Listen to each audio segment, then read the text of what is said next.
Dans un pays comme Andorre, la personne morale et la personne physique sont presque fusionnées. C'est intéressant parce que ce soit toi ou ta boîte, c'est un peu la même chose. En France, ou même en Belgique, je suppose, si à la fin de l'année, 100 000 euros de bénéfices, tout impôt enlevé, que tu veux t'acheter une voiture à 85 000, on te retire tout de suite ton entreprise. Ah ouais. Ouais, parce que mauvaise gestion. Alors qu'en Andorre, on me dit bien joué, monsieur, hein, la prochaine, l'année prochaine.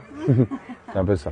Et il faut essayer de choisir, tu crées une boîte, ou tu t'expatries, des pays comme Andorre. Tu as une chance d'être riche à titre personnel au moins. Il n'y a pas de concept d'abus de biens sociaux en Andorre. Et tout le monde me dit que en Andorre, tu as une holding d'office, mais le concept d'holding n'existe pas non plus. De holding. Une holding, c'est une société qui détient des parts d'autres sociétés. Donc elle peut détenir des sociétés à 100%, 10%, 30%, 50% d'autres sociétés. Même ma holding en Andorre a des parts de certaines autres sociétés en Europe ou en Angleterre. Et en général, c'est 100% des parts. Et je suis le représentant légal. Et indirectement, c'est moi, quoi. Ça fait d'elle une holding. Et du coup, les gens vont me dire, ouais, mais normalement, une holding, tu ne factures pas directement du service dessus. Elle possède juste des boîtes. Oui, mais parce qu'en Andorre, c'est pas une holding. Donc tu peux avoir une société qui possède d'autres sociétés, mais qui a aussi sa propre activité à part. Ça peut être avantageux, donc c'est moins chiant. Ok. Parce que si tu as une holding, elle fait que de la holding, elle possède que d'autres boîtes, quoi. Donc ça coûte aussi plus cher, plus de compta, etc.